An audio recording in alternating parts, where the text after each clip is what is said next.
Graça e paz, tudo bem com você? Nós vamos fazer a nossa leitura de hoje, Gênesis 38. Nós temos por tema aqui Judá e Tamar. Nós paramos aqui, onde os irmãos de José o vendem como escravo, e aí agora faz uma pausa, né, na história de José e vai falar sobre Judá. Aconteceu por esse tempo que Judá se afastou dos seus irmãos e se hospedou na casa de um adulamita, chamado Ira. Ali Judá viu a filha de um cananeu chamado Sua. Ele a tomou por mulher e teve relações com ela. Então a esposa de Judá era cananeia. A mulher ficou grávida e deu à luz a um filho, e Judá deu o nome de Er. Ela ficou grávida outra vez e deu à luz a um filho, a quem ela deu o nome de Onã. Mais uma vez ela ficou grávida e deu à luz a outro filho, a quem ela chamou Selá. Ela estava em Quezibe quando o teve. 6. Judá tomou uma esposa para Er, o seu primogênito. O nome dela era Tamar. No entanto, Er, o primogênito de Judá, era mau aos olhos do Senhor, e por isso o Senhor fez com que ele morresse. Aqui não tem nenhuma descrição falando o que é que ele fazia que era ruim. Porém, fala que ele fazia algo tremendamente ruim, né? Porque ele morreu por conta disso, né? 8. Então Judá disse a Onã: tenha relações com a mulher de seu irmão, cumpra a obrigação do cunhado e dê uma descendência a seu irmão. Aqui é uma lei chamada levirato, né? Lá naquela época era comum. Então quando um irmão morria, o outro irmão poderia ter filhos com essa esposa, e esse filho ficaria para esse irmão que morreu. Então no caso aqui, Er que morreu, então ele teria filhos com Onã teria filhos com Tamar, e esses filhos seriam de Er. Então na hora de repartir a herança e tudo mais na descendência, seria filho de Er e não de Onã. E aí, cumpriu a obrigação de cunhado e deu uma descendência a seu irmão. Mas Onã sabia que o filho não seria considerado seu. E aí o que ele faz? Por isso, todas as vezes que tinha relações com a mulher de seu irmão, deixava o sêmen cair na terra, para não dar descendência a seu irmão. Então aqui nós vemos uma coisa terrivelmente terrível, né?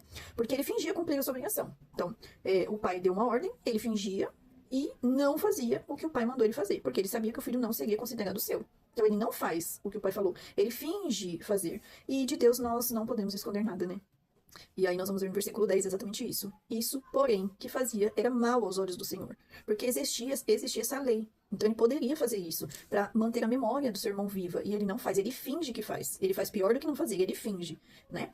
E aí no 10, isso porém que fazia mal aos olhos do Senhor, e por isso fez com que também este morresse. Então Judá disse a Tamar sua nora: continue viúva, então aqui é o segundo filho, só sobrou o mais novo. Continue viúva na casa de seu pai, até que Selá, meu filho, cresça. Pois Judá pensava assim: é para que não morra também este como seus irmãos. Ou seja, Judá não estava sendo sincero naquilo que ele estava dizendo. Ele estava só afastando ela para que esse também não morresse. Os dois fizeram que era mal aos olhos do Senhor, e o Senhor mesmo permitiu com que eles morressem, né? Assim Tamar se foi, passando a morar na casa do pai dela. Ou seja, aqui, quando nós vemos isso, naquela lei daquele tempo, se o pai não tivesse um filho com 10 anos, ele poderia cumprir o levirato. Era uma lei, né? Ele poderia fazer isso. Então aqui, no lugar de mandar Tamar de volta para o seu pai, Judá mesmo poderia ter tido relações com ela e ter tido filhos em memória do seu filho. E ele não faz isso. Quando ele manda ela para casa do pai dela, ela continuava casada com a família de Judá. Ou seja, ele nem liberou ela para se casar com outra pessoa, que ele poderia ter feito isso, e nem cumpriu a lei, que era o levirato. Então ele poderia ter feito isso aqui também, e ele não faz. Então ele deixa Tamar presa e sem família. Então para ela fica uma situação complicada, porque ela só era uma viúva na casa do pai, esperando esse filho dele crescer, que não era o que ele queria, mas é o que ele falou que faria, né? Versículo 12. Algum tempo depois morreu a mulher de Judá, que era filha de Suá.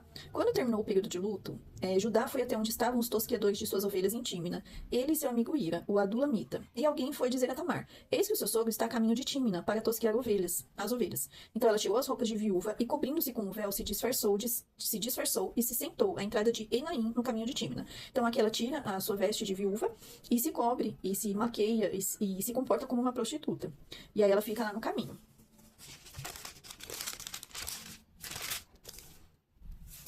Porque ela sabia que Selá já era homem, e ela não lhe havia sido dada por mulher. Então aqui Judá não cumpre a sua palavra. Ele havia falado: vá para a casa do seu pai, quando meu filho crescer eu te dou por mulher a ele. E não foi o que aconteceu. Então ela se veste de prostituta para cumprir aquilo que ele não tinha cumprido, né?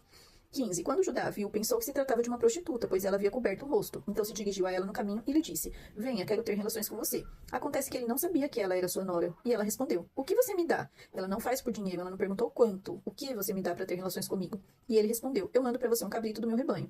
E ela perguntou: você deixa comigo alguma garantia até me mandar o cabrito? E ele respondeu: que garantia posso deixar com você?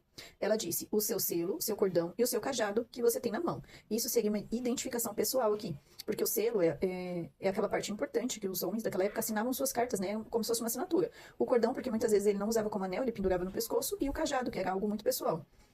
Ele lhe deu os objetos, teve relações com ela e ela ficou grávida. Tamar se levantou e foi embora, tirou o véu e pôs outra vez as suas roupas de viúva.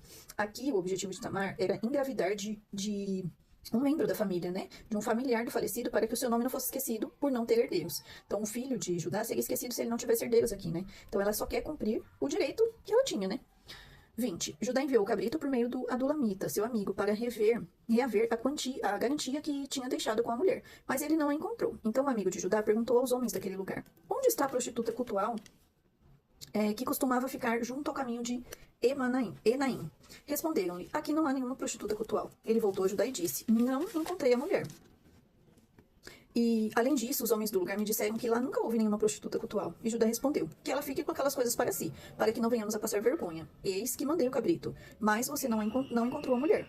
Passados quase 3 meses, foram dizer a Judá: a sua nora Tamar se prostituiu, pois ela está grávida. E Judá respondeu: tragam para fora para que seja queimada. Ela pertencia à família de Judá, por isso que ele que fala o que deve ser feito com ela. Lembram que ele não liberou ela para casamento e ela estava na casa do pai, porém quem tinha posse dela ainda era Judá. Quando a estavam trazendo para fora, ela mandou dizer ao sogro: eu estou grávida do homem a quem pertencem essas coisas. Então ela mostra a identificação. Lembram dos objetos que ela estava, né? Seria o selo, o cordão e o cajado. Então ela diz aqui que ela está grávida do homem a quem pertencem essas coisas. E disse mais: veja se reconhece de quem é esse selo, este cordão e esse cajado. Judá os reconheceu e disse: ela é mais justa do que eu, porque não a dei a selar, meu filho, e nunca mais teve relações com ela. Então ela mostra que a identificação e ele reconhece, né, que ela só queria fazer justiça. E aconteceu que, estando ela para dar à luz, havia gêmeos no seu ventre. Ao nascerem, um pôs a mão para fora, e a parteira, tomando-a, amarrou nela um fio vermelho, dizendo: este saiu primeiro. Mas, recolhendo ele a mão, o outro nasceu primeiro. E a parteira disse: como você rompeu a saída? E lhe deram o nome de Pérez. Depois nasceu seu irmão, em cuja mão estava o fio vermelho, e lhe deram o nome de Zerá. Então aqui nós vemos uma mulher que buscou a justiça, né? Ela conseguiu fazer aquilo que estava no direito dela, né? Ela foi atrás da justiça, né? E conseguiu fazer a memória do seu marido ser lembrada. Que nós possamos ler amanhã mais uma porção da palavra, se assim o Senhor permitir. No nome de Jesus, Deus abençoe.